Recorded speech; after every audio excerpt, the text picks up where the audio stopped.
Donc bonjour à tous et à toutes, bienvenue à la cérémonie de clôture du cycle sur les défis du pluralisme. Nous sommes très heureuses de vous voir si nombreux et nombreuses aujourd'hui pour cette dernière de la série de 6 conférences. Avant tout, nous tenons à remercier très chaleureusement tous nos partenaires qui ont rendu possible la tenue de ce projet. Donc, par ordre alphabétique, l'Association des étudiants et étudiantes des cycles supérieurs en sciences politiques de l'Université de Montréal, l'Association française de sciences politiques avec Nona Meyer, l'Association internationale de sciences politiques avec Guy Lachapelle et Sarah Veuilleux-Poulain, le Centre d'études et de recherche internationale Cerium et le Centre d'excellence sur l'Union européenne avec Frédéric Mérand, Michel Daniel, Lise Lebeau et Antoine Réroux, la chaire de recherche du Canada en études du pluralisme religieux avec Valérie Amirault, la chaire de recherche en citoyenneté et gouvernance avec Jane Jensen, le Centre de recherche interdisciplinaire sur la diversité et la démocratie, CRIDAC, avec Alain G. Gagnon, Olivier de Champlain et Michel Seymour, le Centennial Center for Political Science and Public Affairs at the American Political Science Association avec Elisabeth Super, le Centre de recherche sur les politiques et le développement social, CPDS, avec Pascal Dufour et Colette Nirakamana, le Centre étudiant Benoît Lacroix avec Sabrina Di Matteo, le Centre pour l'étude de la citoyenneté démocratique avec Dietline Stolle et Frédéric Bastien, le Consulat général de la République fédérale d'Allemagne à Montréal avec Walter Leuss et Viola Pruschenk, le département de sciences politiques de l'Université de Montréal avec Christine Rothmayer, Marie-André Lavertu, Jocelyne Sauvé et Audrey Morin, la Faculté des arts et des sciences de l'Université de Montréal avec Flavie Côté, la Heinrich Böll Stiftung North America avec Charlotte Ebeck, l'IRTG Diversity avec Lawrence McFalls et Elisabeth Tuchek et le Zonta Club of Montreal avec Dolly Daster. Également, nous remercions l'ensemble des intervenants et intervenantes et modérateurs, modératrices d'avoir accepté notre invitation. Merci de nous avoir fait confiance et d'avoir embarqué dans cette aventure avec nous. Nous sommes très reconnaissantes et honorées d'avoir échangé avec vous tous et toutes. Nous remercions aussi Caroline Vachon et Danielle Noiseux, coordinatrices du Carrefour des Arts et des Sciences, les techniciens Guillaume Puren, Stéphane Hamelin et Vincent Martin, ainsi que Mélanie Marron et Diane Rioux du Bureau des communications et des relations publiques de l'Université de Montréal. Un grand merci également à nos graphistes Sinisha Obradovic et Maria Yulich, à notre photographe Alexandre Blanchet, ainsi qu'à tous nos proches, amis et familles qui nous ont soutenus et guidés dès la création du projet et tout au long de son déroulement. À cet effet, on remercie particulièrement Ahmed Amila. Enfin, nous remercions l'ensemble des professeurs de l'Université du département de sciences politiques de l'Université de Montréal. Et pour finir, merci à vous tous d'être venus assister aux différentes discussions, d'avoir participé au débat et de nous avoir fait des retours toujours utiles et constructifs. On les a déjà remerciés, mais on tient, Daniela et moi-même, à souligner le soutien très précieux et inégalable de 3 personnes. Tout d'abord, Frédéric Mérand, qui a été notre première personne contact et conseil et qui a cru en notre projet dès le départ. On est heureuse donc de boucler la boucle avec vous. Le soutien également de 2 femmes qui ont été de très belles rencontres et auprès desquelles on a énormément appris. Elles ont été les piliers de ce projet et on ne saura jamais suffisamment les remercier. Donc Michel Daniel et Lise Lebeau, si vous êtes par là. Les défis du pluralisme, c'était donc un projet de conférence qui visait à comprendre les débats, les tensions et les divergences de conception entourant l'idéal de société poursuivi, mais également les réponses et les alternatives politiques pour pallier à ces défis. Tout au long du cycle, de nombreux événements de l'actualité nationale et internationale nous ont malheureusement rappelé que ces enjeux sont encore et plus que jamais présents dans nos sociétés démocratiques contemporaines et qu'ils doivent être continuellement questionnés. Dans cette perspective, la première moitié des séances visait à soulever ces défis. Nous avions ouvert le cycle en discutant les conceptions du multiculturalisme et de l'interculturalisme et en s'interrogeant sur les rapports entre majorité et minorité qu'ils impliquent. Par la suite, nous avions abordé les implications du pluralisme religieux et de la laïcité comme outil d'organisation politique, puis la question du genre et de l'intersectionnalité en soulignant les enjeux affectant les femmes racisées. La seconde moitié du cycle a ensuite été consacrée aux réponses politiques et aux outils mis en place pour répondre à ces défis. Ainsi, nous avions discuté des enjeux entourant l'intégration politique à travers les questions de citoyenneté et de reconnaissance, mais également du rôle et de la place de l'éducation civique dans nos sociétés plurielles.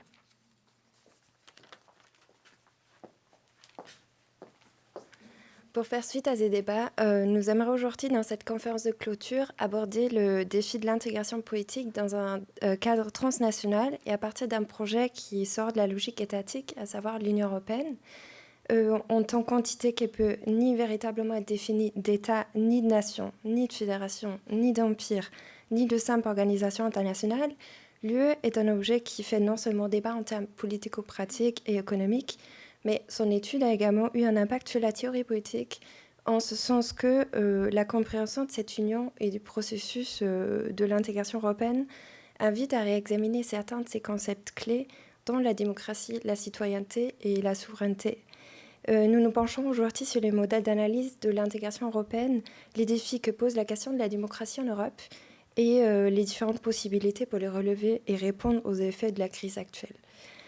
Pour ce faire, nous avons l'honneur d'avoir chez nous 3 invités: Arnould Clerc de l'Université de Nantes, Calypso Nicolaïdis de l'Université d'Oxford et à titre de modérateur Frédéric Méron de l'Université de Montréal.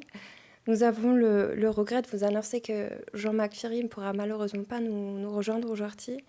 Il regrette profondément de ne pas être en mesure de venir et nous a demandé de vous présenter toutes ses excuses. Nous voulons ici remercier tous les 4 intervenants pour avoir accepté notre invitation. Merci. Dans les présentations qui suivent, Calypso Nicolaïdis nous présentera son concept de démocratie et montrera en quoi ce cadre analytique et normatif nous sert pour répondre à la crise et pour trouver comment réformer l'Union européenne. Ensuite, Arnould Clerc nous expliquera ce dont consiste l'Europe cosmopolitique en tant que modèle d'analyse de l'intégration européenne, ce qui fera notamment à partir de 3 principes, le télos, le nomos et l'éthos. Et avant d'entrer dans le vif du sujet, nous allons brièvement vous présenter Frédéric Méron, qui présidera cette conférence. Monsieur Méron est professeur agrégé de sciences politiques à l'Université de Montréal et directeur à la fois du Centre d'études de recherche internationale de l'Université de Montréal, du CERIAM, et du Centre d'excellence sur l'Union européenne. Avant de rejoindre l'Université de Montréal, il a travaillé comme conseiller politique au ministère des Affaires étrangères et du Commerce international du Canada. Il est également rédacteur adjoint de la revue Politique européenne. En tant que spécialiste en politique européenne et en sociologie des relations internationales, il s'intéresse notamment à la sécurité européenne, aux politiques de défense de l'UE, à la gouvernance mondiale, à la sécurité internationale et à la politique étrangère du Canada. Parmi ses publications compte l'ouvrage European Defense Policy Beyond the Nation State, publié en 2008 par Oxford University Press, et de nombreux articles parus dans West European Politics, Security Studies, The Journal of Common Market Studies, la Revue canadienne de sciences politiques et Comparative European Politics. L'année dernière, il a publié avec Maya Yegen l'article Constructive Ambiguity Comparing the US Energy and Defense Policies, the West European Politics. Et en 2013, avec Jean Jouanna, Politique de défense et variété du militarisme libéral dans Gouvernement et action publique. Donc avant de commencer, nous profitons de l'occasion pour vous inviter au cocktail de clôture offert par notre partenaire Batalois du Consulat général de la République fédérale d'Allemagne à Montréal.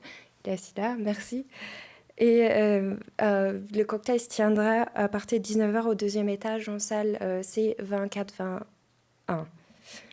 Et maintenant, il ne nous reste plus qu'à vous souhaiter à toutes et à tous une belle conférence et on donne la parole à Frédéric Méron. Merci.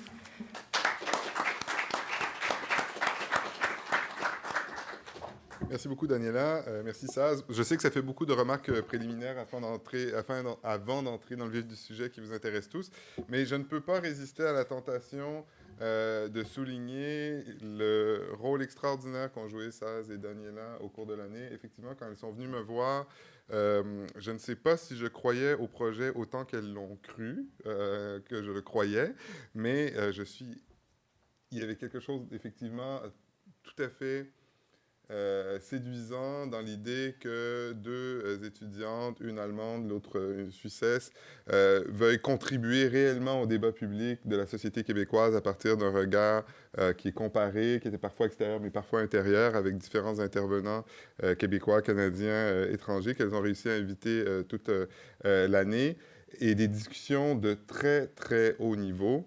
Donc ça, je pense que c'est une chose qui mérite d'être soulignée. Au-delà de ça, un professionnalisme exceptionnel dans leur rapport, et je pense que nos 2 invités pourront le confirmer, mais avec vous, avec moi, vous avez entendu la liste très impressionnante des partenaires, c'est parce qu'elles sont tous allées les chercher par la peau des dents. Donc, Moi, quand j'organise un séminaire ou une conférence, je suis content si une dizaine de personnes se présentent. Pendant toute l'année, ça a été comme ça, une assistance très fournie, très intéressante. Et donc, tout le mérite vous revient. J'aimerais que nous, avant de poursuivre, les applaudissions tous très chaleureusement. Et je pense qu'on peut partir une petite entreprise et continuer l'année prochaine, même si je sais que ça a eu un impact en termes de temps assez difficile pour vous. Alors, aujourd'hui, nous recevons deux politologues qui ont la particularité d'avoir toujours mené dans leur réflexion non seulement un travail empirique, mais aussi une réflexion normative, une réflexion philosophique sur l'Union européenne. Je vais vous les présenter le plus brièvement possible. Et ensuite, chacune de ces personnes intervenant, chacun de nos intervenants parlera pour 30 minutes, pendant 30 minutes. Ensuite, on aura une période de questions. Notre première invitée, je la connais depuis longtemps, même si elle ne me connaissait pas pendant très longtemps, je crois, parce que son prestige et son rayonnement en études européennes est tout à fait considérable. Calypso Nicolaïdis, professeur de relations internationales à l'université de Oxford, qui a travaillé sur de nombreux sujets, notamment sur l'Union européenne, les sources de légitimité. Peu de politiques de l'Union européenne ont échappé, je pense, à son regard. Mais je voudrais mentionner surtout ses travaux dont elle parlera aujourd'hui sur la démoïcratie, donc sur l'importance d'intégrer les peuples dans notre compréhension de l'Union européenne. Peut-être deux ouvrages récents à souligner. Le premier, co-publié avec Justine Lacroix chez Oxford University Press, European Stories, Intellectual Debates on Europe in National Contexts, et tout frais ou tout chaud, sorti Echoes of Empire, Memory, Identity and Colonial Legacies, qu'elle a co-dirigé avec Bernie Sebé et Gaby Mas chez IB Tauris.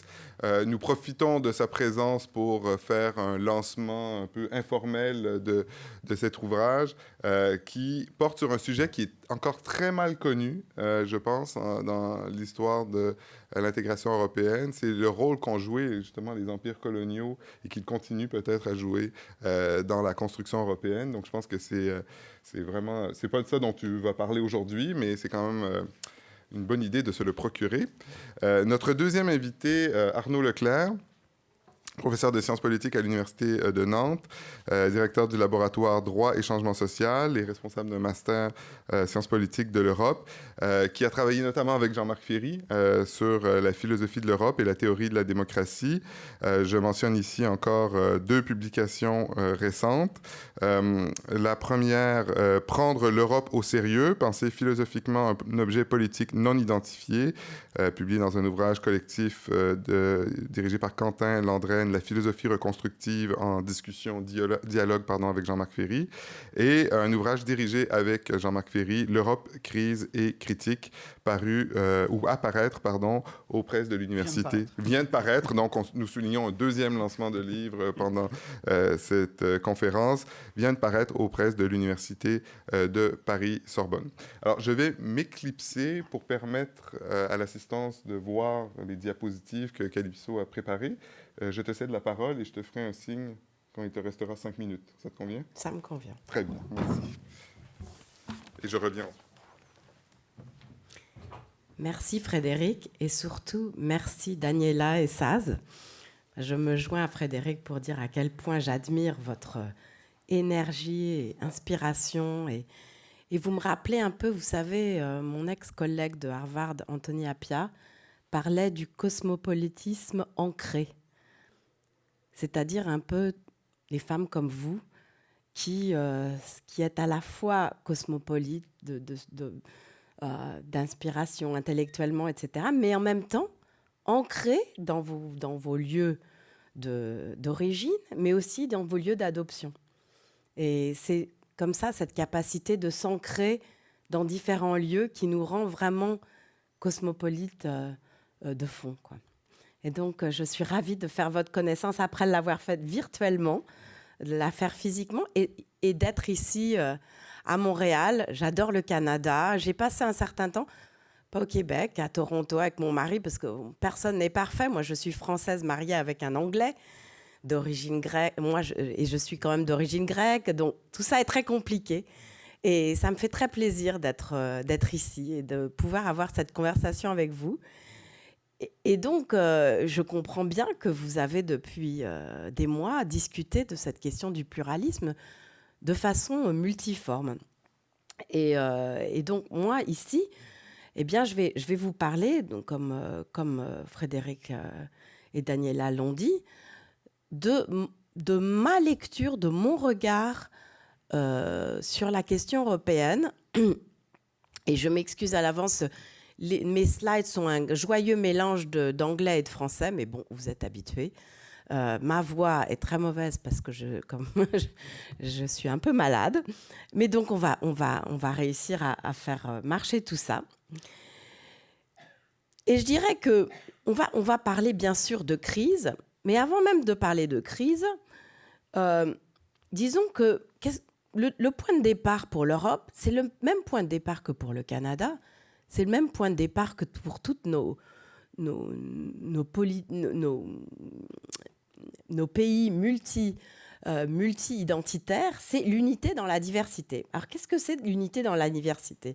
Ben, ça, c'était l'Europe en 1957, et puis ça, c'est l'Europe maintenant.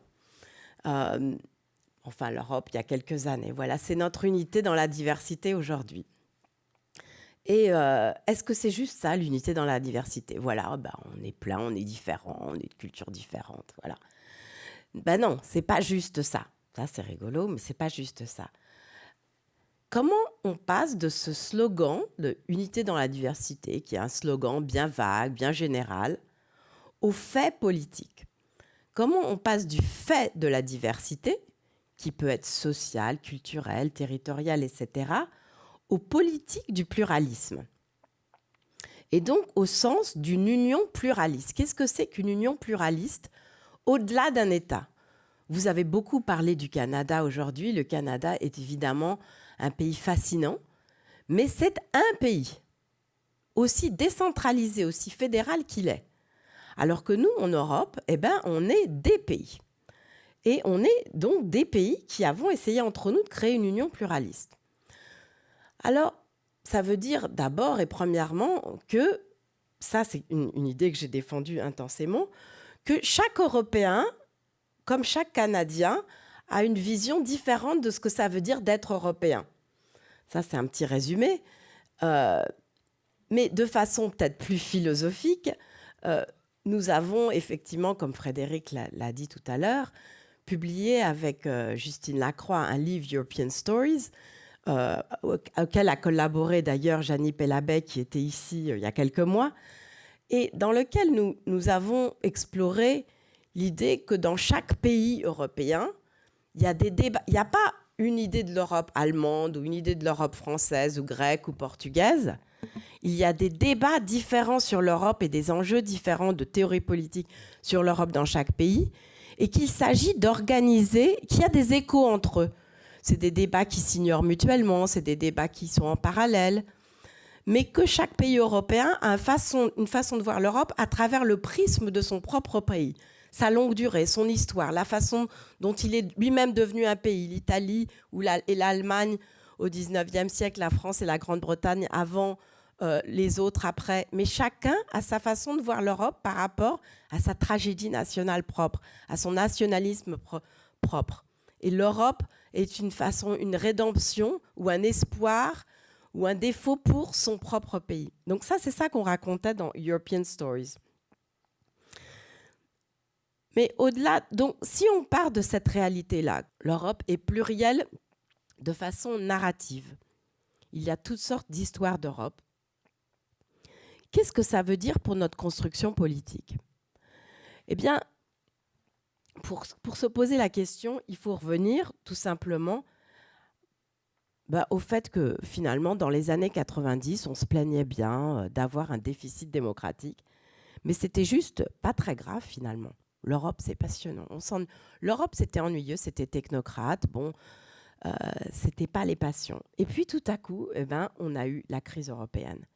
Cette crise européenne qui a démarré après tout de ce petit pays dont je viens en partie et qui a mis à feu et à sang tout notre continent jusqu'à aujourd'hui. Mais ce qui se passe aujourd'hui, c'est que effectivement, il a peut-être mis à feu et à sang l'Europe à partir de la Grèce, mais à travers cette crise, il s'est trouvé que les pays européens, petit à petit, ont senti que c'était l'Europe qui niait leur propre identité. Et ils ont répondu par les urnes.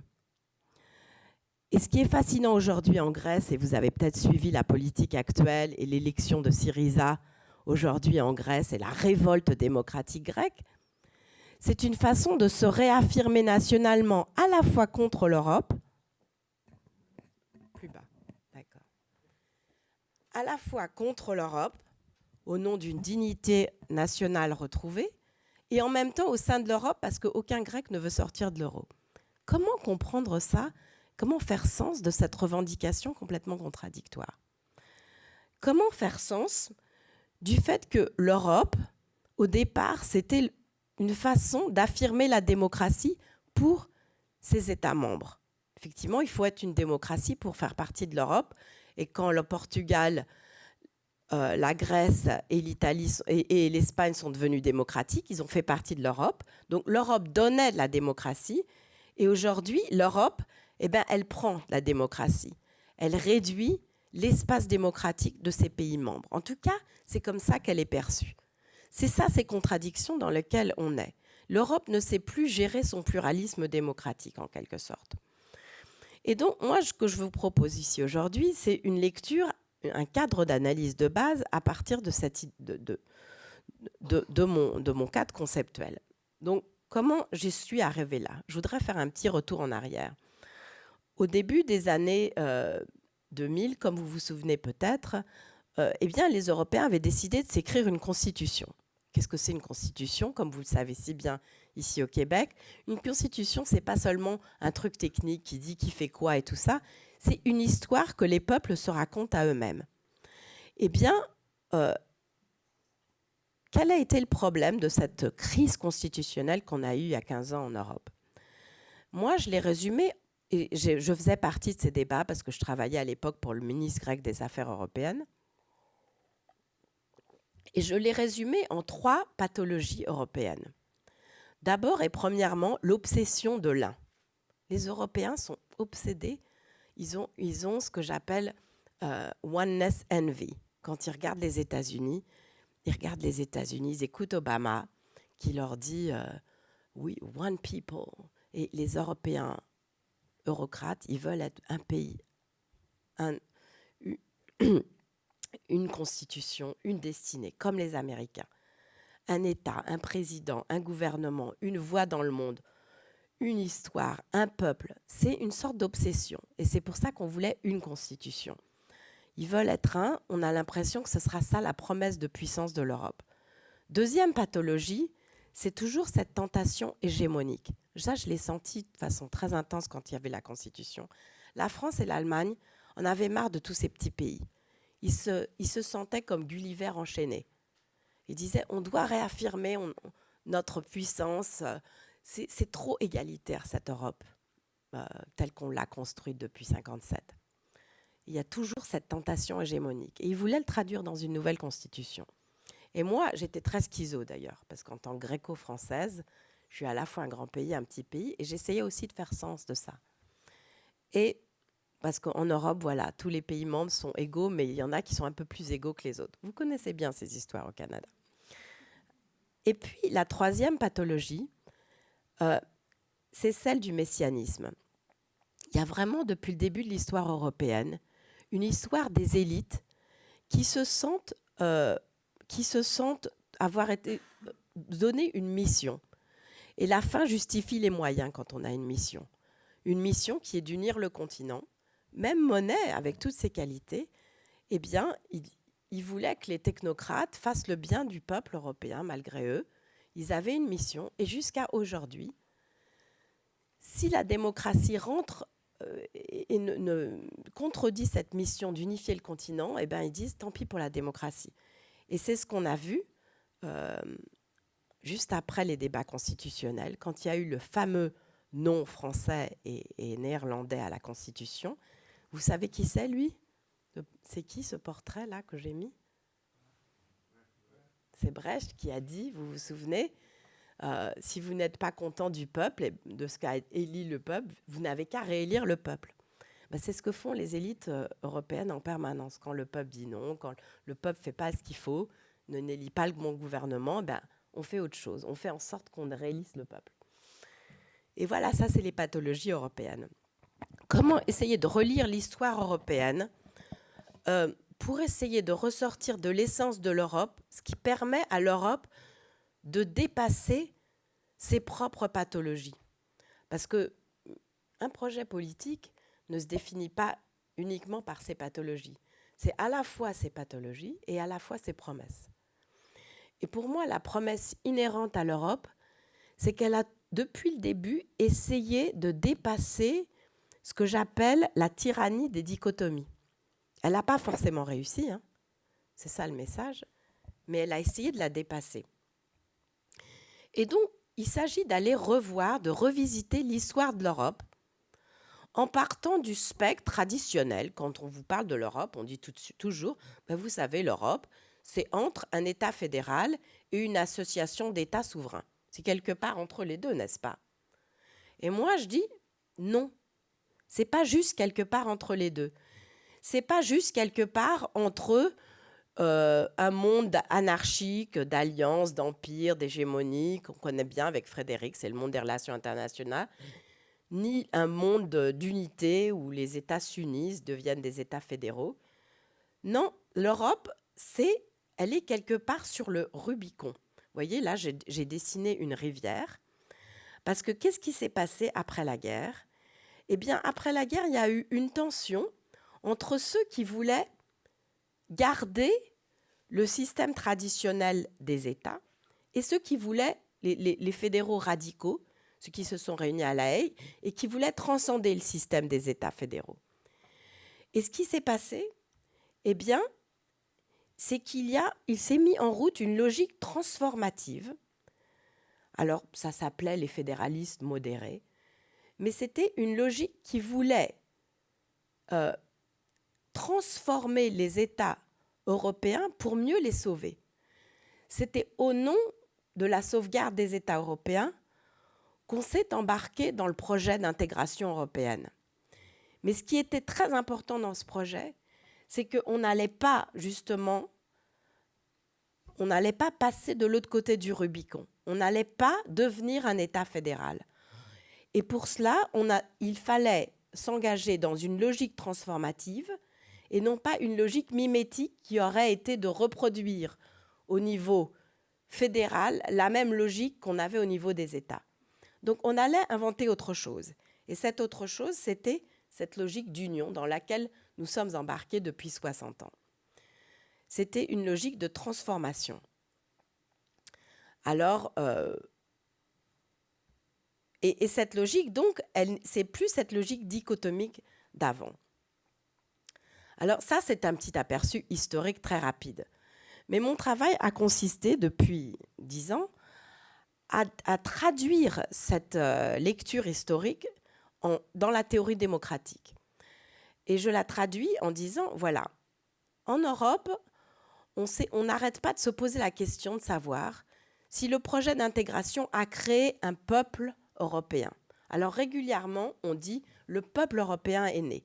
Au moment de la guerre d'Irak, ça c'est une photo des démonstrations des peuples européens. Derrida et Habermas ont décrété, quand il y a eu des grandes manifestations, voilà, le peuple européen est né. Et puis un peu plus tard, quand on a eu des manifestations anti-crise, à nouveau, le peuple européen est né. Très régulièrement, quelqu'un dit le peuple européen est né. Et on croit que ça veut dire, voilà, notre projet européen marche. Et moi, ce que je dis, c'est que, voilà, c'est un projet tellement original et intéressant, c'est qu'on réussit à créer une vraie polity, une logique d'agrégation politique sans créer un seul peuple européen. En réalité, ce que nous avons en Europe aujourd'hui, c'est une logique d'union transnationale qui est une logique de démoï, de peuple au pluriel européen, de démoïcratie. Et c'est là où on revient à cette tyrannie des dichotomies, parce que effectivement, ce n'est ni une logique de démocratie qui coopère entre elles, ni une logique d'une seule démocratie, même fédérale, décentralisée, etc., comme le Canada. C'est l'Europe comme démoïcratie. Et que je défie. Et donc, quand on parle de démoïcratie, l'idée, c'est que la place de la démocratie, elle n'est ni exclusivement nationale, ni exclusivement supranationale, mais elle est avant tout transnationale. C'est-à-dire qu'elle est ancrée dans la démocratie nationale. C'est ça la base de la démocratie européenne, c'est la démocratie nationale. Mais c'est des démocraties nationales foncièrement ouvertes entre elles. Et c'est ça la transnationalité européenne. Et je sais qu'Arnaud va revenir là-dessus et que notre ami commun Jean-Marc Ferry a beaucoup pensé cette transnationalité-là. Mais moi, je la traduis par cette idée et ce terme de démoïcratie, parce que je pense que ça exprime vraiment cette réalité-là, et que je définis par une union de peuples qui sont à la fois des États et des citoyens, et qui gouvernent ensemble, mais pas en tant qu'un seul peuple. Et donc, une fois qu'on a dit ça, il y a beaucoup de choses à dire là-dessus. Je vais passer plus vite. Il y a d'abord l'idée que si on parle de démoïcratie, il y a un compas normatif très important qui est celui à la fois de la non-domination et de la reconnaissance mutuelle. La non-domination transnationale, à la fois horizontale, par un pays sur d'autres, et verticale, Bruxelles sur le reste. Et ça, il y a une relation très complexe et intéressante entre la non-domination horizontale et la non-domination verticale. Parce que quand on essaye de pallier à l'un, on tombe dans l'autre. Et c'est une tension très subtile et difficile. Et puis, il y a la logique de la reconnaissance mutuelle transnationale. Vous avez beaucoup parlé de reconnaissance mutuelle, en commençant par Charles Taylor. La question, c'est comment on traduit l'idée de reconnaissance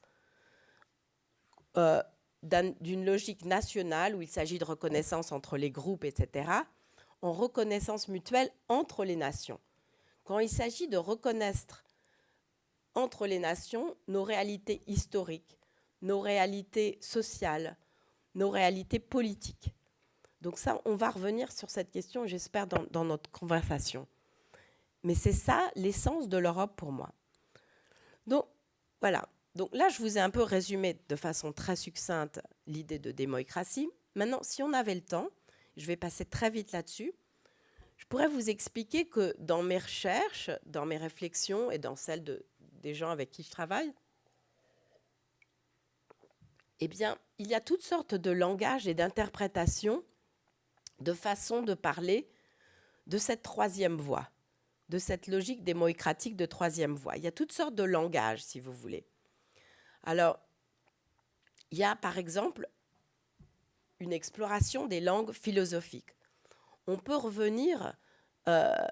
on peut retrouver l'essence et les débats sur ces questions en revenant aux Lumières et au XVIIIe siècle, et à la façon surtout avec Hume, dont on est passé d'une réflexion sur la diversité religieuse et culturelle à une réflexion sur la pluralité politique. Et comment on est passé d'une compréhension de la cohésion comme façon dont les peuples assuraient leur survie à une réflexion sur la pluralité comme force. Et ça, c'est Hume. Mais le vrai premier démoïcrate pour moi, c'est Kant. Là, c'est Kant, yes we Kant. Et on peut se demander ce que Kant aurait pensé s'il avait vu l'Union européenne aujourd'hui. À nouveau, Arnaud va y revenir, puisque c'est tout à fait un thème d'Arnaud et de Jean-Marc, mais aussi moi-même. Parce que si vous regardez Kant, vous comprenez bien que le cosmopolitisme pour Kant, c'est justement de rester sur le Rubicon. C'est bien de dire que si on veut une supranationalité cosmopolite, un cosmopolitisme, on ne peut pas agréger les républiques. Il faut ancrer le cosmopolitisme dans des républiques autonomes, parce que sinon, comment vous donnez l'hospitalité à l'étranger ? Comment vous lui assurez sa sûreté s'il n'a pas un endroit qui va le protéger? Je résume. Arnaud va y revenir. Ça, c'est Kant. Maintenant, et je passe parce qu'il y a beaucoup à dire sur Kant, mais Arnaud y reviendra sur les 3 logiques kantiennes, etc. Deuxièmement, il y a en sciences politiques toute la réflexion sur le fédéralisme et le fédéralisme comparé. Alors, nous sommes ici au Canada, il y aurait beaucoup à dire. J'ai fait, il y a 15 ans, un livre avec Rob House qui s'appelait The Federal Vision, qui comparait le fédéralisme des États-Unis et d'Europe, mais qui était dédié à Trudeau, qui venait de mourir, qui est mort au moment où on faisait le livre. Rob est canadien, et en fait, on parlait beaucoup de Canada dans ce livre. Mais il y a toute une réflexion à faire, parce que vous pourrez me dire, bon, on peut en revenir, en quoi est-ce que ce fédéralisme européen, être sur le Rubicon, c'est différent du fédéralisme canadien? Eh bien, moi, je dirais que sur le Rubicon, on est encore dans la logique d'union fédérale. On n'est pas dans la logique d'État fédéral. Et je dirais quand même qu'au Canada, vous êtes dans une logique d'État fédéral. Pourtant, Dieu sait si les provinces ont leur autonomie. Dieu sait si, effectivement, vous pourrez dire, on est hyper décentralisé comme fédération. Mais à un moment donné, vous avez passé le Rubicon. Vous êtes un pays, vous êtes un État fédéral. Alors, je n'ai pas le temps d'y dire, mais on pourra y revenir. Il y a des façons de décliner cela. Comment est-ce qu'on passe d'une union fédérale comme l'Europe à un État fédéral comme le Canada? Il y a des tests. Mais le test fondamental, c'est se demander si les Démoïs, les peuples constituants, sont encore eux-mêmes des pouvoirs constituants. S'ils ont un veto, chaque peuple, en tant que peuple, que ce soit Malte ou que ce soit l'Allemagne, a un veto sur ce qui va se passer au niveau fédéral. On pourra y revenir. Mais un autre langage, c'est le mien, c'est dans mon domaine des relations internationales.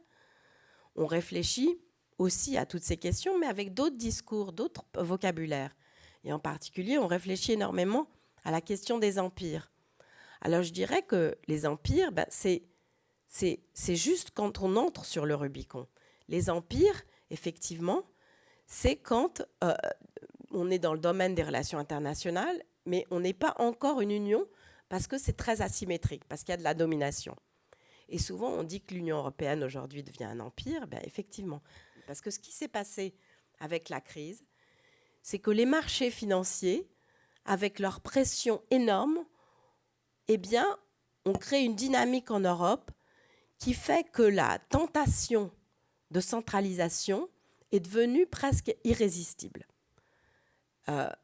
Et que donc, dans cet équilibre instable, on peut se demander si aujourd'hui en Europe, on est enfin en train de devenir une sorte d'État supranational au nom du besoin d'apaiser les marchés et de gérer une union monétaire qui ne peut pas être sauvegardée sans tout un édifice supranational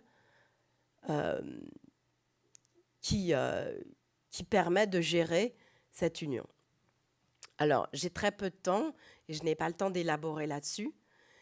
Mais en gros, la crise européenne aujourd'hui, là, je vous ai mis une photo du FMI et de la Maison-Blanche. Eh bien, la logique de la conditionnalité du FMI, de tout ce domaine-là, et la logique politique de la Maison-Blanche, eh bien, avec la Troïka et la Commission, aujourd'hui en Europe, ce à quoi on a assisté, c'est de dire que la Troïka, c'est-à-dire que la logique de dire aux États membres ce qu'il faut faire dans leur propre domaine politique, est devenue, si vous voulez, l'Union européenne est devenue l'instrument de la conditionnalité.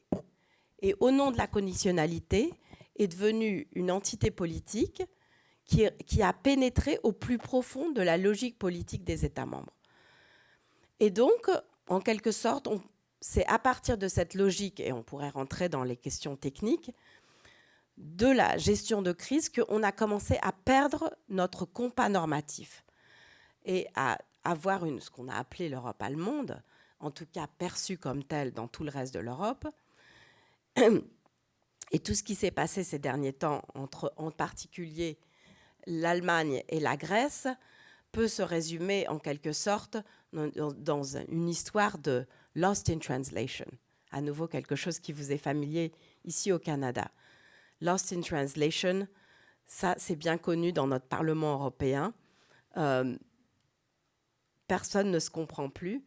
Et en Grèce, en particulier, le nom grec qui revient à l'histoire, au nom de la résistance, au nom de la guerre, etc. Toutes sortes de choses qui se sont de plus en plus mal comprises. Mais finalement, on peut résumer ce qui s'est passé en Europe à partir de la crise, des questions très techniques, financières, etc., comme un déni de reconnaissance mutuelle. Parce que finalement, entre des accusations réciproques, chacun a caricaturé l'autre, et la crise nous a amenés à une Europe qui ne se comprenait plus entre elles. Et on arrive aujourd'hui à l'élection de Syriza et au fait que nous avons aujourd'hui un pays, la Grèce, et d'autres pays dans le sud de l'Europe, où la logique politique est telle qu'on a l'impression que l'Europe devient un déni de démocratie, alors que dans un petit pays du Sud, ce qu'on demande, c'est finalement d'avoir un espace démocratique où on puisse définir soi-même des réformes structurelles qui finalement chaque pays européen peut définir et a besoin de poursuivre et reconnaît avoir besoin de poursuivre de façon logiquement démocratique. Donc aujourd'hui, le déni démocratique, c'est qu'on en arrive donc dans une Union européenne en crise économique, à ce que cette crise économique se soit traduite en crise politique, parce que c'est une crise où on a l'impression qu'on est rentré dans une ère d'interdépendance démocratique intense. On a créé l'Europe pour fomenter et gérer l'interdépendance économique. Et on a créé tout un système de gouvernance commune, de gouvernance commune au centre, qui était de gérer cette interdépendance économique. Et aujourd'hui, ce que nous avons, c'est un système d'interdépendance politique.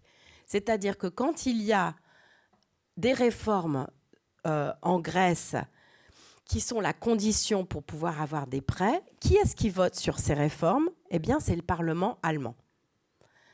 Qui est-ce qui est aujourd'hui en Grèce, ce qui se passe en Grèce aujourd'hui va avoir un impact extraordinaire sur ce qui va se passer dans les élections en Espagne demain. Parce que si on fait des concessions en Grèce, eh bien, ça va avoir un impact sur la crédibilité du gouvernement espagnol. Et donc, à cause de la crise économique, on est rentré dans une dynamique en Europe qui est passionnante, parce que ça fait que le système politique européen, on a tellement appelé à un peuple européen, à une interdépendance des peuples européens qui devrait s'intéresser à ce qui se passe chez l'un et chez l'autre. Et c'est à cause de la crise que chaque peuple maintenant en Europe, jamais on s'est intéressé plus intensément en Europe à ce qui se passait dans le pays voisin, dans la politique du pays voisin. Mais cela de façon en même temps tout à fait négative et avec des incompréhensions profondes. Donc là, j'ai du mal à finir, mais je vais vous donner un peu quelques pistes de savoir, quand on peut se poser la question de savoir que faire maintenant pour réussir à revenir sur les rails en Europe. Et de façon, pour en revenir à mon Rubicon, eh bien, la question est de savoir si on va devenir une Europe hyper intégrée à l'allemande, devenir une sorte d'État fédéral où on va centraliser l'Europe fiscale, l'Europe bancaire, l'Europe politique, etc. Ou est-ce qu'on va plutôt devenir une Europe fragmentée à l'anglaise, là où j'habite, où il va y avoir des petits bouts d'Europe dans chaque domaine différent? Où est-ce qu'on va arriver?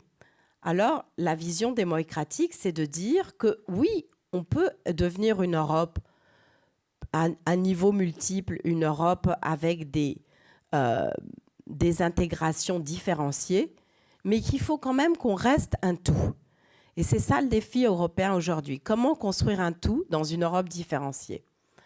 Alors, c'est ça ce que j'appelle le défi de la démocratisation, c'est-à-dire de pousser l'intégration de plus en plus loin, alors même qu'on continue à être des démoïs multiples, des démoïs avec des politiques multiples. Et pour faire cela, eh bien, il va falloir construire une union politique démocratique qui respecte de façon plus fondamentale que jamais l'intégrité des démocraties nationales, qui dit, voilà, nos démocraties nationales ne doivent pas perdre leur autonomie. Il faut que les réformes démocratiques se fassent, non pas parce qu'elles sont dictées de Bruxelles, mais parce qu'elles viennent des pays eux-mêmes. Il faut aussi que la logique de représentation en Europe reste multicentrée. Et il faut redonner sa place à la démocratie directe en Europe. Il faut redonner sa place à la voix des peuples. Il faut utiliser pour cela l'Internet. Et ça, il y a beaucoup de réflexions passionnantes en Europe là-dessus. Peut-être que l'Union européenne peut mobiliser les jeunes, peut mobiliser les nouvelles générations pour utiliser, parce que finalement, l'Internet, c'est l'intelligence distribuée, c'est la décentralisation soutenue par la technologie, et ça aussi, c'est la démocratie. Donc, je finirai là-dessus pour dire qu'aujourd'hui, tout est à réinventer en Europe. Peut-être que c'est ça la crise, c'est aussi la crise, ça permet de reconstruire à partir de la destruction, c'est cela les crises, et qu'aujourd'hui en Europe, on peut réinventer l'idée que la démocratie européenne, ce n'est pas la démocratie au niveau de l'Europe, c'est la démocratie ancrée dans chacun de ces pays, et qu'il reste à tout réinventer aujourd'hui à partir de cette crise, et j'espère que nous pouvons en débattre ici avec nos amis canadiens. Voilà. Merci beaucoup, Calypso. Merci surtout d'avoir bravé ce qui semble être un rhume carabiné pour nous livrer tes réflexions qui sont fort stimulantes. Et moi-même, j'aurai des questions, mais je laisserai la salle s'exprimer d'abord. Je me tourne maintenant vers Arnaud Leclerc pour sa propre intervention. Merci. Je voudrais évidemment m'associer aux remerciements à la fois pour Frédéric Méran, mais aussi ce que vous avez dit tout à l'heure très justement pour Daniela et Saz, c'est-à-dire que le professionnalisme de leur côté, ça signifie de notre côté que c'est très confortable, on n'a rien à faire. On est porté, si vous voulez, on a juste à venir devant vous et c'est extrêmement confortable. Donc merci à elle pour cette organisation remarquable. J'ai un double défi à essayer d'affronter face à vous. Le premier, c'est qu'on l'a dit, Jean-Marc Ferry est malade et donc vous ne pouvez pas la voir. Et moi, je travaille depuis maintenant 4 ans au quotidien avec lui. Je partage ses écrits, ses réflexions. Et je vais essayer de le faire vivre d'une certaine manière, c'est-à-dire d'expliquer un modèle théorique dont il n'est pas du tout le seul porteur, mais il est peut-être celui qui a le plus creusé en profondeur ce modèle d'analyse qu'on appelle l'Europe cosmopolitique. Le second défi, c'est qu'il faut l'expliquer à un public canadien. Et je vais rejoindre en cela ce qu'a dit Calypso. Le défi, c'est que vous avez en tête, et c'est logique, un autre modèle qui est celui de l'État fédéral. Or, cette notion d'État fédéral fait problème pour nous. Et donc, d'une certaine manière, je vais essayer de l'expliquer dans l'introduction, mais toute la conférence va être aussi orientée sur cette idée.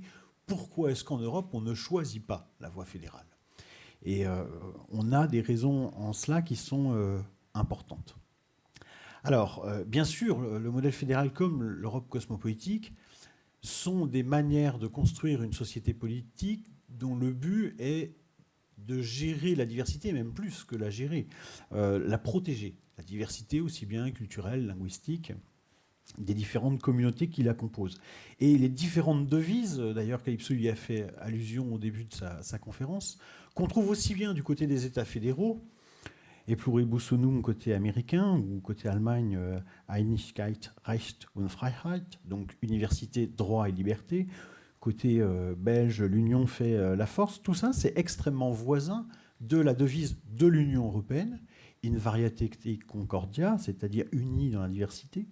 Ça semble être le même projet. Alors pourquoi est-ce que finalement, nous, on contourne la voie fédérale?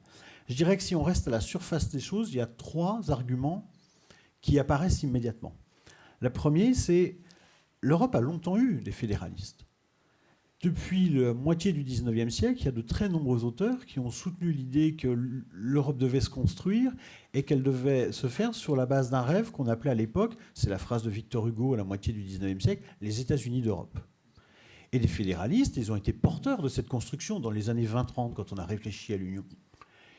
Les fédéralistes ont joué un rôle important. Dans les premières étapes de la construction, les fédéralistes ont joué également un rôle important. Mais aujourd'hui, les fédéralistes, cherchez-les. J'ai eu, il y a quelques semaines de ça, un débat avec l'ancien PDG de Renault. Et il se dit lui-même fédéraliste. Il a donc été interrogé lors de ce débat sur cette question-là. Et comme il vient de l'automobile, il a utilisé une métaphore de l'automobile que je crois très juste. Il a dit « Le problème du fédéralisme européen, ce n'est pas tant l'existence de freins que l'absence de moteur ». Il résume d'une certaine manière une situation très simple. Aujourd'hui, vous n'avez pas en Europe de grandes forces politiques qui soutiennent le fédéralisme. Ni les partis sociaux-démocrates, ni les partis conservateurs, ni la gauche radicale, ni la droite extrême ne soutiennent le fédéralisme. En réalité, vous avez quelques leaders politiques majeurs, essentiellement chez les écologistes. On pense évidemment tous à Joschka Fischer ou Daniel Cohn-Bendit.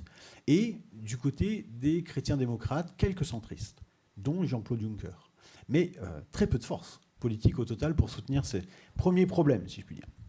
Deuxième problème, l'idée fédérale ne provoque pas le même écho suivant les cultures nationales. Évidemment, dans la culture allemande, la notion de fédéralisme renvoie d'une certaine manière à une réussite. Mais c'est un cas singulier, ça correspond aussi à une histoire où l'État s'est affirmé tardivement, difficilement, et où il y a une expérience courte et très traumatisante d'État unitaire. Mais dans les autres États, l'idée fédérale peut évoquer en termes d'écho tout à fait autre chose. En France, en Angleterre, qui sont des États beaucoup plus anciens et dont la logique était dès le démarrage beaucoup plus unitaire, le fédéralisme, ça incarne plutôt une peur de dépossession. Et dans des États comme l'Espagne ou comme l'Italie, qui sont des États fortement régionalisés, ça évoque au contraire autre chose, une menace même de dislocation au profit des régionalismes. Donc l'idée même n'a pas du tout le même sens dans les différents pays, et on pourrait dire, derrière le mot, il y a des imaginaires nationaux qui le retravaillent dans des sens différents. Ce qui en empêche d'en faire un point de consensus ou de convergence. Troisième chose, c'est une formule célèbre qui revient à l'ancien président de la Commission européenne, Jacques Delors, en 1985. Il disait « L'Europe est sans doute un objet politique non identifié ». Cette formule est restée très célèbre, elle est généralement en tête de tous les manuels consacrés à l'Europe. Qu'est-ce que ça veut dire, l'idée que c'est un objet politique non identifié? Précisément, ça rentre nulle part dans les cases que nous avons l'habitude d'utiliser. Ça n'est pas un État, ça n'est pas non plus une organisation internationale. Ça n'est pas une fédération, ça n'est pas non plus une confédération. C'est rien de tout ça, et c'est un petit peu de tout ça en même temps. Généralement, on cite Delors pour expliquer à quel point l'Europe est quelque chose de singulier. On dit souvent, c'est la formule qu'on trouve dans tous les manuels, c'est sui generis. Bon, essayons de prendre la formule de Delors au pied de la lettre et allons beaucoup plus loin. C'est-à-dire, si on va plus loin, on doit aller jusqu'à cette idée très simple. Les catégories par lesquelles nous pensons habituellement la politique ne s'appliquent pas à cet objet. Et les catégories par lesquelles on les pense sont des choses aussi massives que l'État, la nation, la souveraineté. Ces catégories-là ne s'appliquent pas à l'objet européen. Et c'est d'une certaine manière tout le point de départ de l'Europe cosmopolitique. C'est de dire, bon, ces catégories ne s'appliquant pas, reconstruisons de nouvelles catégories. Mais évidemment, vous l'imaginez bien, c'est quelque chose qui n'est pas simple. Alors, je l'ai dit, le point de départ, c'est sans doute les travaux de Jean-Marc Ferry. En tout cas, il y a consacré 5 livres depuis 1992. Centaines d'articles publiés dans les revues scientifiques, plusieurs ouvrages collectifs, dans le dernier qu'on a fait ensemble. Mais au-delà de cela, il y a aussi une série d'autres chercheurs qui, ne venant pas nécessairement du même parcours d'ailleurs, ont été intéressés par cette idée et ont creusé des aspects de ce modèle. Calypso Nicolaïdis à Oxford, vous venez de l'entendre, Francis Chenval à Zurich, Graziano Lingua à Turin, j'en oublie, Gianni Pellabaye que vous avez vu à Sciences Po Paris, Justine Lacroix à l'ULB, etc. Il y a toute une série aujourd'hui de chercheurs en Europe qui, à partir de ces idées, essayent d'approfondir. Et ce qui est nouveau, et qui est intéressant, c'est que depuis 4-5 ans, nous voyons arriver vers ce modèle des gens qui, au départ, sont de culture fédérale, sont des théoriciens du fédéralisme. J'en citerai 3. Il y a un grand juriste belge qui a été le défenseur du modèle de la fédération plurinationale. Il s'appelle Hugues Dumont. Hugues Dumont a entamé un très gros travail depuis 2-3 ans de dialogue avec le modèle cosmopolitique et il en a incorporé dans sa construction toute une partie, tout plein d'éléments dont je vais parler dans un instant. Deuxième chose, peut-être plus surprenante encore, Nicolas Levrat, qui est lui aussi un des théoriciens du fédéralisme, il dirige l'Institut d'études européennes de Genève, et lui aussi s'est beaucoup rapproché, il est souvent venu travailler avec nous à Nantes, il a beaucoup bossé sur cette question du cosmopolitisme, il en a incorporé beaucoup d'éléments. Et peut-être la star, pour terminer, Jürgen Habermas. Jürgen Habermas a défendu pendant toutes les années 90 et les années 2000, sur la base d'un modèle cosmopolitique, l'idée d'un État fédéral européen. Et il a pris des positions très fermes au moment notamment du vote sur la Constitution européenne en faveur des États-Unis d'Europe. Or, dans son dernier ouvrage, qui est sorti en France l'année dernière, mais en Allemagne un peu plus tôt, Habermas a fait une complète inversion de position. Il dit très explicitement que l'Union européenne ne doit pas être comprise comme une république fédérale inachevée. Donc très explicitement, il abandonne le modèle fédéral et s'en remet aujourd'hui à l'idée qu'a développée ici Calypso, c'est-à-dire quelque chose qui est une union démocratique de type transnational, sur laquelle on va revenir. Alors quels sont les principes qui structurent cette vision-là ? Il y en a 3 et 3 grandes questions. Je vais essayer de résumer ça un peu à la hache, vous me pardonnerez. Première grande question, celle qu'on appelle le telos européen. Finalement, pourquoi on fait l'Europe ? C'est la grande question aujourd'hui qui est devenue extrêmement sensible et importante en raison de la crise économique. Mais il faut bien comprendre une chose relativement simple finalement. Nous nous sommes peu posé la question pendant longtemps pourquoi nous faisions l'Europe, parce qu'il y avait une réponse évidente. Cette réponse évidente, c'est que nous avons fait la construction européenne à l'après-guerre en raison des traumatismes qu'avait engendré la Seconde Guerre mondiale. On a eu tous l'idée qu'il fallait construire un espace de paix.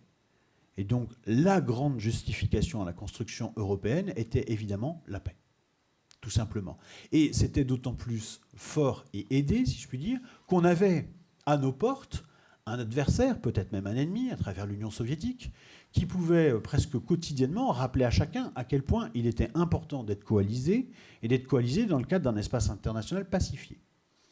Ça a arrangé les Américains, et pour les Européens, c'était facile de s'entendre. L'ennui, c'est qu'à partir de la fin des années 80, la chute du mur de Berlin, l'écroulement du monde soviétique, fait que d'une certaine manière, la justification première de l'Europe tombe.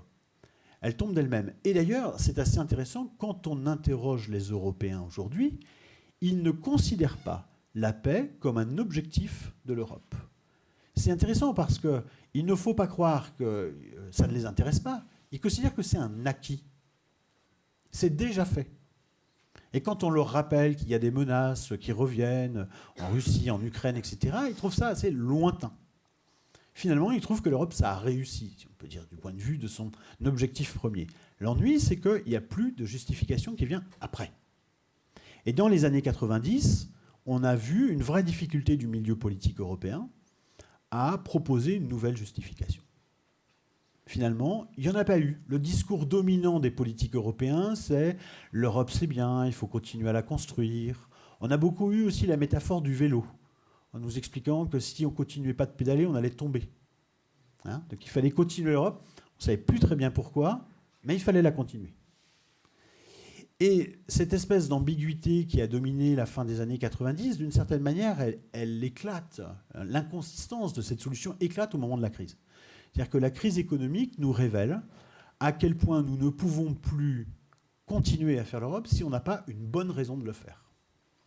Or, et ça c'est un des vrais problèmes, la bonne raison n'est pas encore mise sur la table. Si je puis dire, le débat n'est pas suffisamment construit et alimenté de part et d'autre pour qu'on puisse vraiment en débattre sérieusement.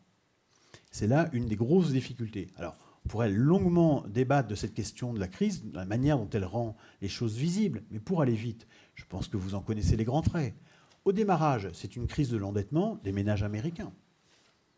Ils ont contracté des prêts, on les a poussés à contracter des prêts, et puis le jour où leurs revenus sont un petit peu en difficulté, ils ne peuvent plus rembourser ces prêts. Crise de l'endettement des ménages. Deuxième temps, les banques qui ont beaucoup prêté se sont échangées entre elles ces prêts à risque via le mécanisme de titrisation. Et ils l'ont fait à l'échelle mondiale. Si bien que toutes les banques ont des risques incorporés dans leurs comptes sans trop savoir combien. Crise de confiance qui débouche sur une crise de liquidité à l'échelle internationale.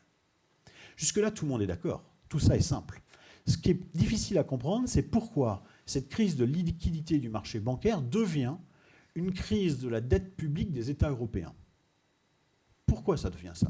Alors même que ces États européens ne sont pas particulièrement endettés. Beaucoup moins que les États-Unis, beaucoup moins que le Japon. Ça, il y a débat. Il y a débat, on peut dire. Il y a eu 4 mécanismes qui ont été avancés dans l'émergence de cette crise. 4 explications. La première serait liée au renflouement des banques. Les États auraient dû s'endetter pour renflouer fortement les banques. Aujourd'hui, on sait que cette explication est fausse. On a fait travailler, on en parlait tout à l'heure avec Calypso, pendant 1 an et demi, dans le cadre d'un grand programme de chaire philosophie de l'Europe à Nantes, justement avec Jean-Marc, on a fait venir beaucoup d'économistes et on a fait revenir l'année dernière une grande partie de ces économistes. Ce qui est intéressant, c'est qu'entre-temps, on a bougé. En 2 ans, on se rend compte qu'il y a des mécanismes auxquels plus personne ne croit. Et l'idée que les États se sont endettés à cause du renflouement des banques est une idée qui n'est plus aujourd'hui acceptée par aucun économiste, fût-il d'extrême gauche, j'ajouterais. Pourquoi? Parce que tout simplement, les banques ont remboursé très vite. Et même certains États, c'est le cas de la France, ont même fait pas mal de gains dans l'opération. Deuxième mécanisme possible de la crise, c'est un mécanisme un peu différent, ce serait la mauvaise gestion des États. Alors là, on a beaucoup évoqué l'idée qu'il y aurait des États au sud, des cigales, comme on dit, qui ne sauraient pas gérer leurs États. Les Anglais sont plus brutaux, ils ont appelé ça des pigs pour Portugal, Italie, Greece and Spain. Il faudrait rajouter la France maintenant dans le paquet. En réalité, là aussi, lorsqu'on fait l'examen en détail, la mauvaise gestion ne compte pas dans le phénomène de la crise, sauf dans le cas grec, mais pour une part assez limitée du problème grec. Dans les autres États, ce n'est pas un problème de mauvaise gestion, et d'ailleurs, les coûts des administrations publiques ont beaucoup baissé avant la crise. Troisième mécanisme possible, c'est celui de la financiarisation de l'économie mondiale, et notamment du financement des États. Je veux dire par là que les États vont chercher de l'argent auprès de banques qui elles-mêmes vont chercher de l'argent auprès de banques centrales. Or, là-dedans, et ça a été dénoncé par beaucoup de grands économistes, y compris américains, Krugman, etc., mais aussi européens, il y a quelque chose de bizarre. Les banques vont chercher de l'argent à un taux quasi de zéro auprès des banques centrales, mais elles le refourguent, si vous me passez cette expression-là, aux États avec des taux d'intérêt extrêmement élevés, en fonction des risques que représente chacun des États. Et si vous êtes un État jugé peu solvable, par exemple la Grèce, vous vous retrouvez avec un taux énorme. Donc il y a un enrichissement par le biais de l'intermédiation bancaire qui est très surprenant et très problématique. Plusieurs économistes ont parlé d'interaction perverse. Et ça contribue fortement au mécanisme de la crise. Et puis il y en a un dernier qui est beaucoup plus important et qui nous révèle le problème européen. C'est que tout simplement, on a créé une zone monétaire alors que les économies sont divergentes à l'intérieur de la zone. Le nord de la zone se spécialise tendanciellement vers des produits industriels haut de gamme destinés essentiellement vers les grands pays émergents. C'est le cas de l'Allemagne, mais il n'y a pas seulement l'Allemagne.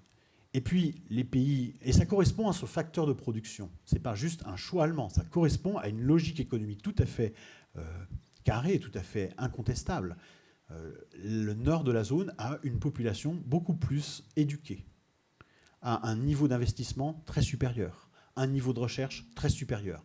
Tendanciellement, vous trouvez à l'autre bout une industrie haut de gamme. Le sud de la zone a une population moins formée, un plus faible investissement, un niveau de recherche beaucoup plus faible.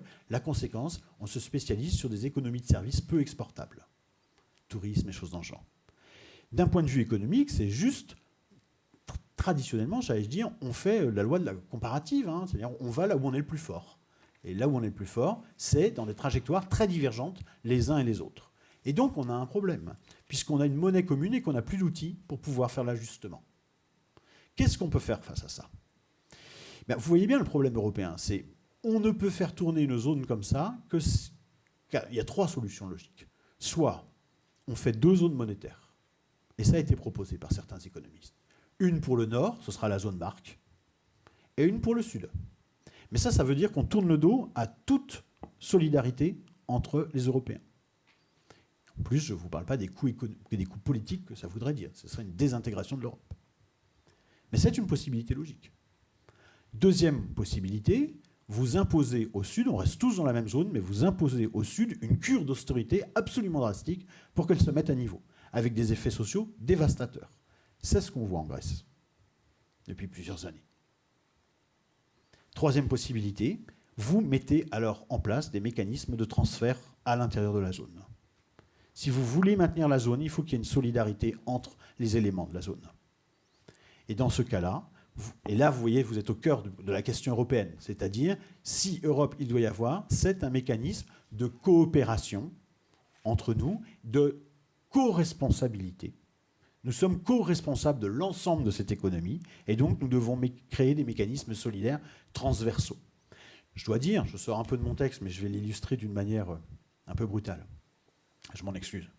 Lorsqu'on est allé en Allemagne raconter ça il y a 2 ans et demi, avec des responsables de la CDU et du SPD, ils nous ont ri au nez. Je redis qu'aujourd'hui, ils ont fait des pas très importants. Mais à quel prix? Et à quelle vitesse? Parce que mettre en place une zone de co-responsabilité avec des mécanismes de transfert, ça voulait dire, du point de vue qu'on défend ici, c'est-à-dire, on ne vous demande pas d'aller sauver la Grèce, on vous demande de faire une relance en Allemagne, pour vous-même. L'interdépendance des économies ensuite fera le reste. Mais les pays qui sont en situation excédentaire doivent se relancer. D'accord ? Vraiment, on nous a dit au départ, vous êtes des vieux socialistes français jacobins, textuellement. C'est cette phrase-là qui nous est revenue, qui nous a marqué. Je précise que dans l'équipe où j'étais, il y avait le Premier ministre français dedans, qui a assez mal vécu aussi cette phrase-là. Et donc, ça nous montrait une chose. Premièrement, nous n'arrivions pas à discuter entre nous, de peuples proches, nous n'arrivions pas à discuter sérieusement, dans les mêmes termes, de ce point pourtant majeur. Et on devrait ajouter tout ce que disait Calypso. Et en plus, il y avait que 2 pays là, représentés. Vous imaginez la distance culturelle quand on se met à 28. Donc, on avait une vraie difficulté là. Et la question, c'est comment penser cette question de la mise en place d'une co-responsabilité et donc de mécanismes de solidarité. Et il ne s'agit pas nécessairement d'un simple idéalisme. Ce qui est certain, c'est que les solutions qui ont été dégagées et mises en place, adoptées par les instances de l'Union, votées par l'ensemble des parlements des 28, souvent le couteau sous la gorge, ces décisions ont consisté à mettre en place des règles disciplinaires extrêmement strictes pour que chaque État ait une bonne discipline budgétaire. Donc ça s'appelle le TSCG, le six-pack, des noms un peu barbares, mais il s'agit d'un ensemble de règles qui interdit aux États de faire des déficits. Or, ça a un effet, pour le dire vite, en termes économiques procycliques. Si vous êtes dans la crise, vu que vous avez ces règles-là, vous ne pourrez jamais faire de relance, donc votre crise s'aggravera perpétuellement. Alors que ce qu'on sait depuis les années 30, c'est que quand on est en situation de crise, il faut absolument que la puissance publique joue un rôle contracyclique. C'est, entre guillemets, une évidence que nous avons perdu de vue.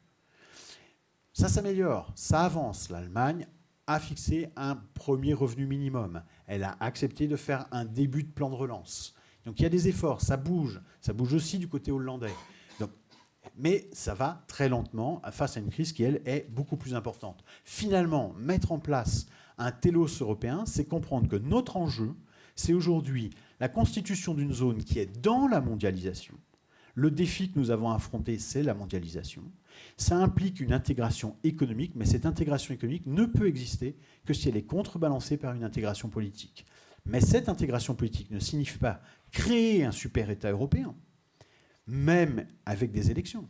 Comme l'a dit très bien Calypso tout à l'heure, il s'agit d'activer les démocraties qui marchent, elles, en bas, pour trouver des solutions en commun, pour monter de la coopération ensemble. Répondre par la coopération et non pas par la création d'un super-État, si je puis dire. Alors, techniquement, ça veut dire créer une union démocratique transnationale. Et si on essaye d'analyser aujourd'hui le débat européen, on a 4 options politiques sur la table, qui sont très clairement. Si on comprend que l'enjeu de l'Europe, c'est celui de la mondialisation, il y a 4 positions possibles intellectuellement. Ou bien vous considérez que l'intégration européenne est, autrement dit, un rattrapage politique de l'adaptation économique. Car l'intégration économique, elle s'est faite. Le grand marché, il existe. Donc, soit vous considérez que c'est une bonne chose, Dans ce cas-là, mais vous voyez la mondialisation d'un mauvais œil, et dans ce cas-là, vous épousez une position souverainiste. Soit au contraire, vous considérez que la mondialisation est une bonne chose, et dans ce cas-là, vous allez adhérer au projet d'une position de grand marché commun, qui est la position anglaise et que beaucoup d'économistes néolibéraux. Deuxième possibilité, vous considérez que l'intégration européenne doit avoir pour mission une reconquête politique, et pas seulement l'aspect économique. Et dans ce cas-là, vous avez là aussi deux options. Ou vous considérez que la mondialisation est une menace, et dans ce cas-là, vous développez le thème d'une Europe forteresse. Certes, une Europe politique, mais forteresse, qui doit se protéger de toutes parts. Et aujourd'hui, beaucoup de partis sont sur cette option théorique. Soit, et c'est la dernière, celle qu'on défend, c'est-à-dire de développer cette idée que la mondialisation est une bonne chose. Il faut trier à l'intérieur, mais c'est une bonne chose. En revanche, il faut en faire un rattrapage politique, c'est-à-dire construire un mécanisme politique qui permet quelque part de le domestiquer.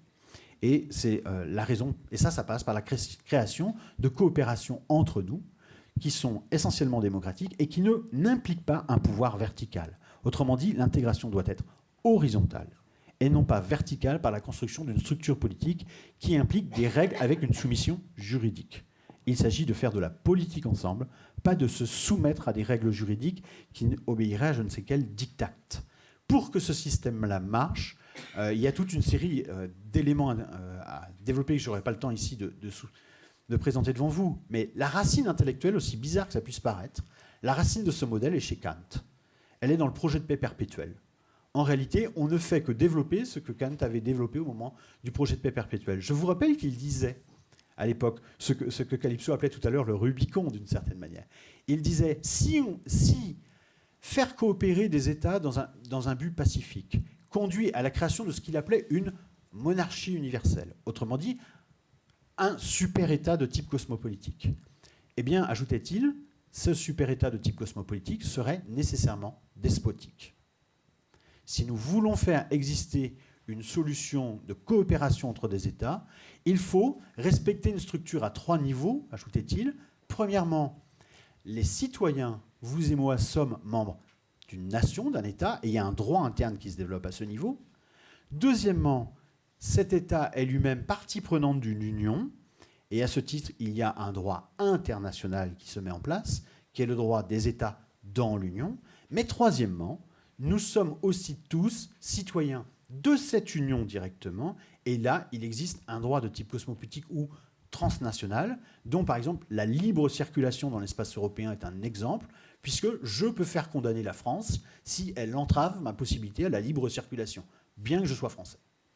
D'accord ? Et donc je peux le faire jouer quelque part des règles contre mon propre État.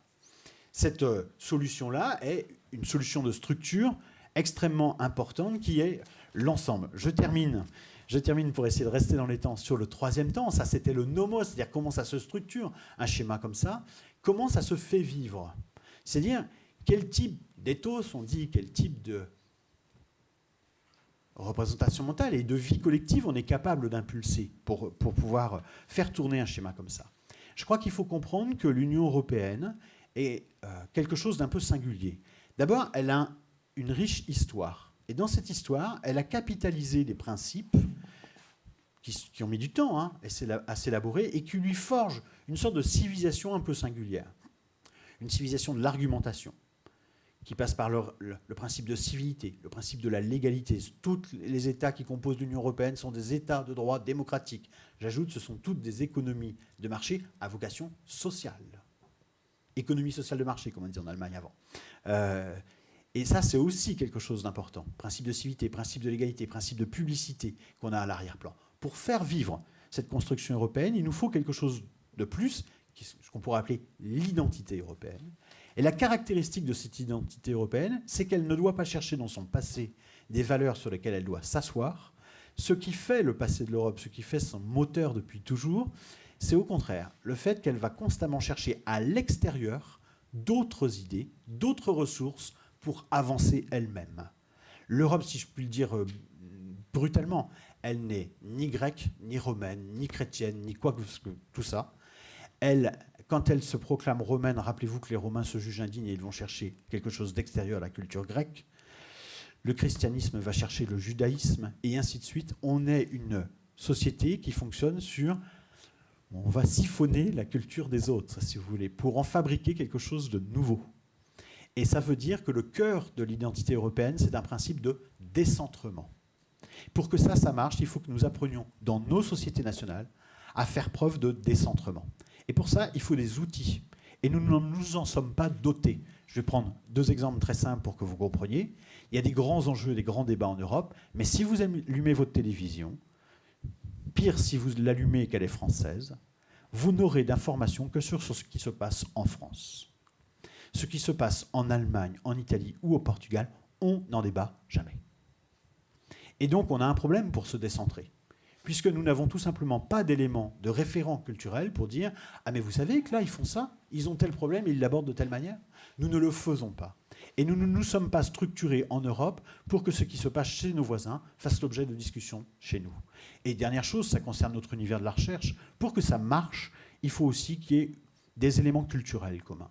Alors, un exemple bête parmi d'autres, hein, mais savez-vous qu'en France, il n'existe pas toute l'œuvre de Max Weber ? On n'a qu'un petit bout de traduit. Je prends que cet exemple-là, hein, je pourrais en prendre des dizaines d'autres. Hein, et je pourrais faire la réciproque, montrer en Allemagne comment des œuvres majeures de la culture européenne ne sont que partiellement présentes. Et j'ai fait le test avec quelques amis italiens il y a quelques mois, etc. Nous ne nous sommes pas dotés des outils pour pouvoir dialoguer entre nous et ensuite en faire des éléments d'actualité. On n'est pas d'accord sur des choses, nous sommes en complet désaccord actuellement dans le coup franco-allemand, bien parlons-en. Au lieu de tout mettre sur le tapis, sous le tapis, et de faire des images publiques où Angela Merkel et François Hollande sont l'un à côté de l'autre, sourient pendant 2 minutes au photographe, et ça suffit comme information le soir, aux news, pour dire que, vous voyez, il sourit, tout va bien. Sortons de ce registre diplomatique où on fait les choses en secret et on affiche une image, entrons dans un registre sérieux où on discute sur le fond des désaccords, et on discute en ayant conscience de ce que j'ai dit tout à l'heure, d'une exigence de décentrement et d'une exigence de structuration d'un espace public pour que nous puissions travailler ensemble. Je vous remercie.